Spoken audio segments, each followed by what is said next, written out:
Good evening, everybody. How are you doing? Sean Vanderley here, just talking at you again. Hope life is going great for you wherever you are at. Oh man, it's really, really puffy today. That's okay. I'm just out of the bath. Um, yeah, look at that. I like it. Let's do that. Okay, good. You know what? You can't take yourself too seriously, right? A lot of the world's so-called problems would be solved by people taking just a bit more of a sense of humor and not taking themselves so seriously. Okay, get over yourself. Look at me, my weird hair. Here I am. Good. Okay, so last time we talked about Peter Thiel's book Zero to One. So in brief, Peter Thiel's a person who sort of shot to fame through the company PayPal. Was a founder of PayPal, and in recent years has become famous as a Trump supporter and as the backer of Hulk Hogan's lawsuit against Gawker, and as an author and thinker in his own right, of course. But those are sort of the most likely ways you might have heard of him. Anyway, so he wrote this wonderful book called Zero to One, which is really sort of an interesting way, a book about, just really about thinking clearly in a lot of ways. And so last time we were talking about, we sort of started with the simpler question: what does everybody agree on? So, going further in this chapter, Thiel talks about a sort of a brief history of the 90s, including the fall of the Berlin Wall, just sort of before the 90s, but is more or less in the 90s.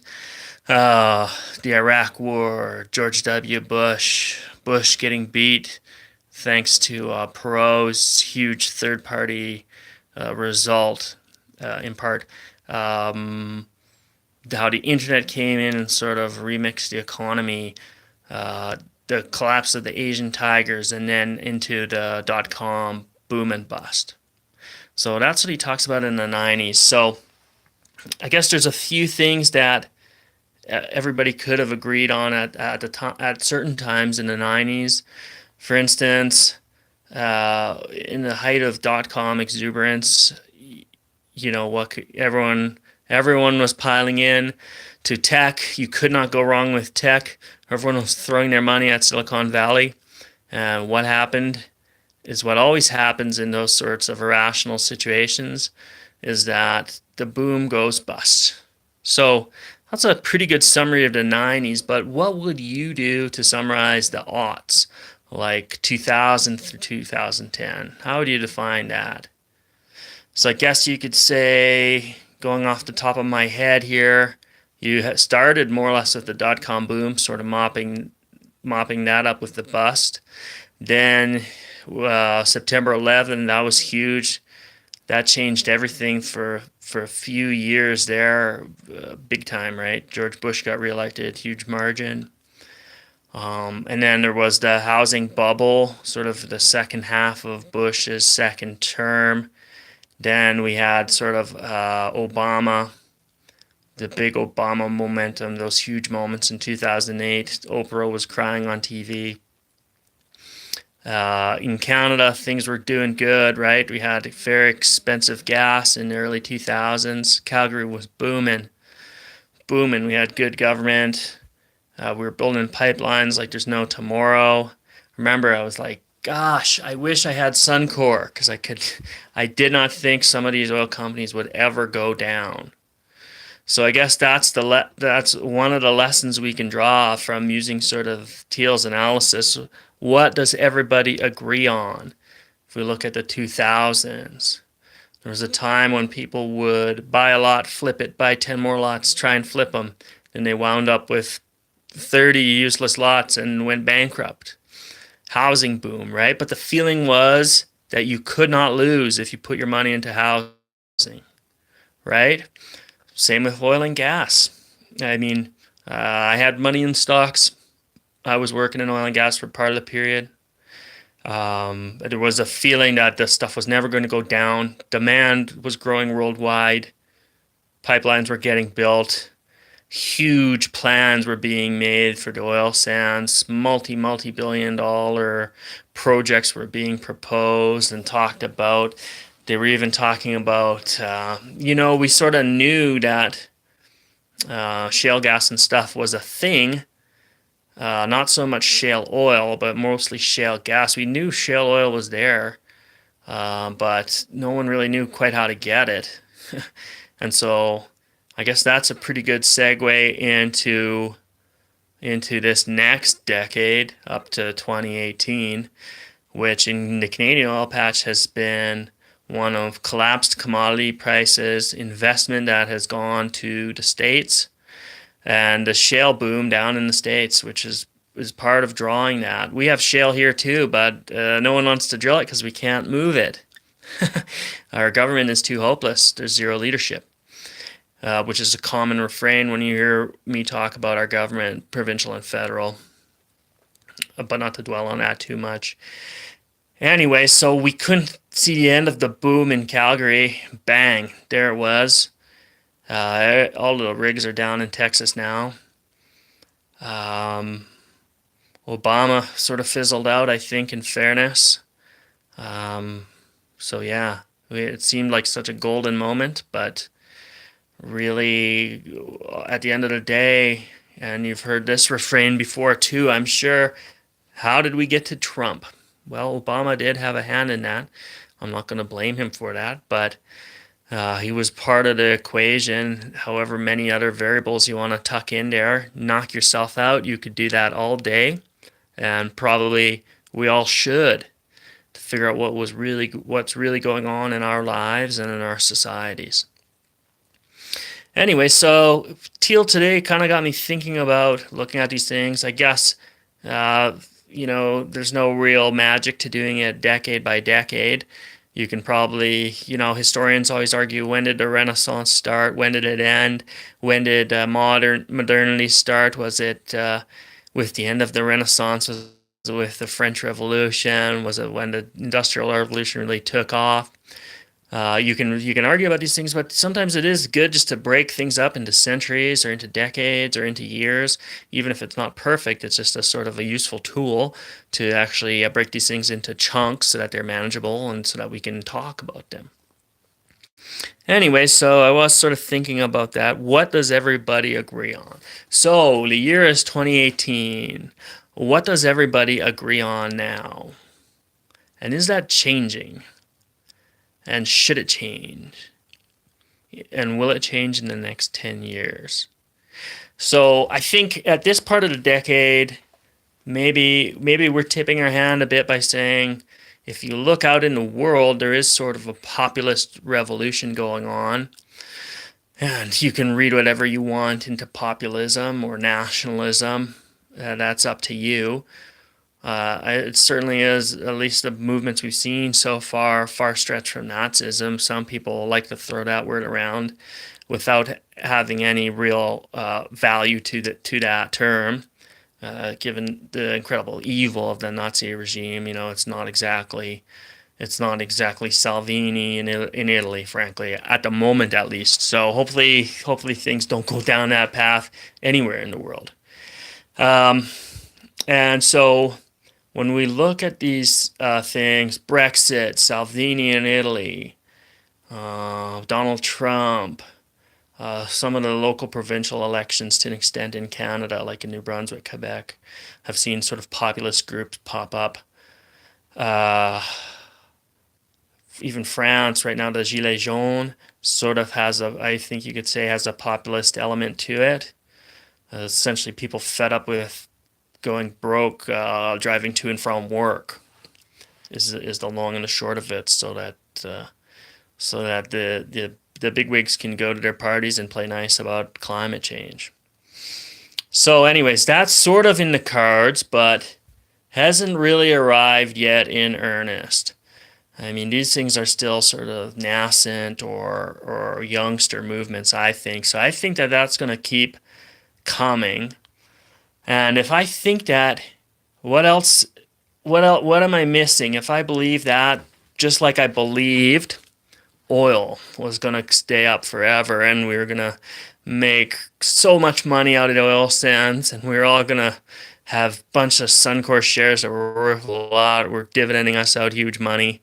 We're gonna have wicked jobs, and our houses are gonna be very, very valuable, and everything. We're not gonna have to worry about our kids or our nieces or nephews' jobs or any of that. And all our social services are gonna be funded through the roof. That all came crashing down. So this vision of populism that I'm seeing and sort of believing in and thinking is happening around the world, will that come crashing down too? I think it will. My belief is that the pendulum does swing both ways. When you see these sort of populist uprisings occur and rise and come to power, you're also going to see the backswing of that pendulum, which is the more socialist. I guess they're sort of populist too. The socialist movements on the populist side of things are going to come. And I guess maybe populism is something of a reaction to that, but I don't think it's truly a reaction to socialism so much, because we haven't really known true socialism in a lot of these places in a lot of years. Certainly not in America, even though Obama was about as socialist as it's ever been in America. I think, but not really in Britain. I guess that's sort of a funny one to peg. In Italy, I guess it was semi-socialist for a while, but I think the backswing is going to be socialist, and I think that that's going to be coming. Who knows when?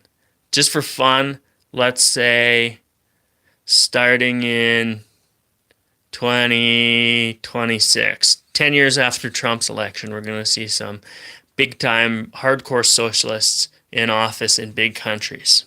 So, what do you think about that? I'd be happy to know. And the other thing I was going to say is this.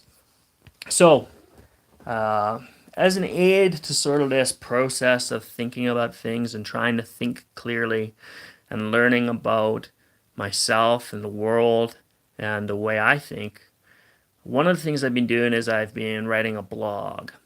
So yeah, I'm still using that term from the early 2000s. I don't know quite what else. Oh, I'll call it my website. How's that? That's a little more up to date. And so in my blog, I write about these things as they come to mind, or I sort of have a current trend I'm looking at or thinking about, and I often do make predictions. I like to make the predictions a little bold. That way, it's actually fun. Like, I don't like predicting something that is very mundane. Like, okay, the sun's going to rise tomorrow, or predicting, that it's going to be a close election next election. Like one of my posts, I said, why the Liberals will lose the next election. They're going to lose it, as I said.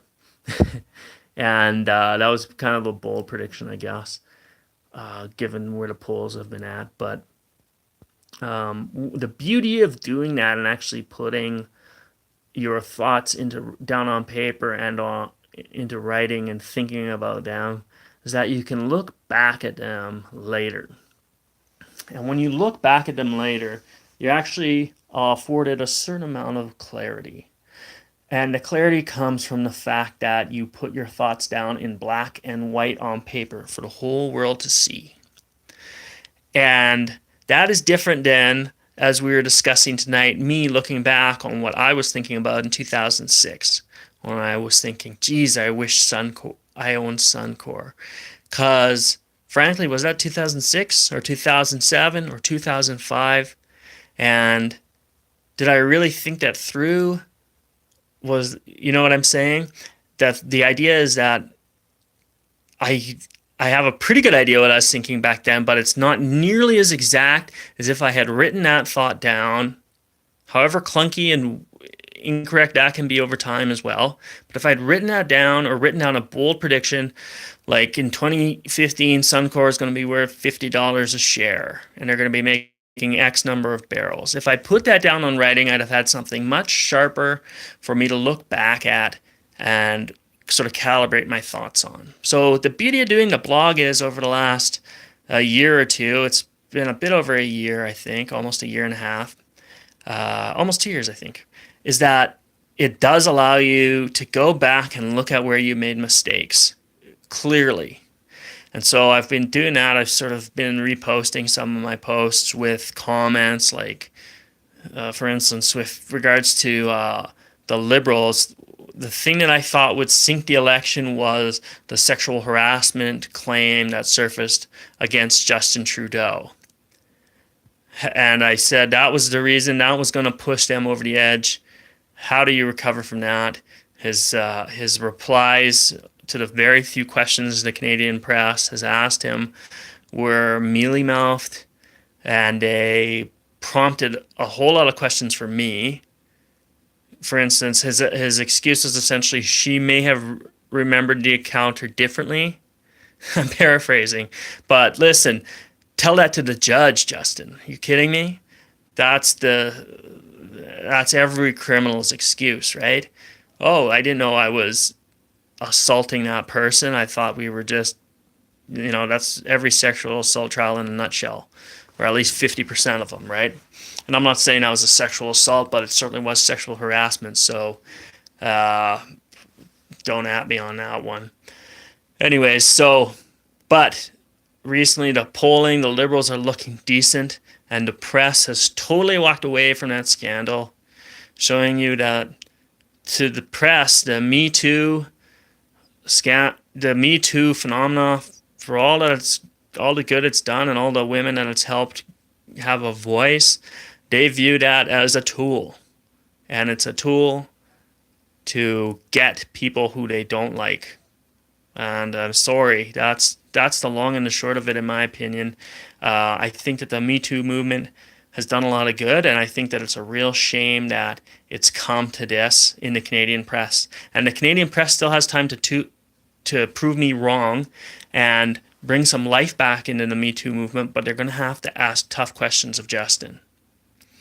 They're going to have to ask tough questions of Justin and press him on them.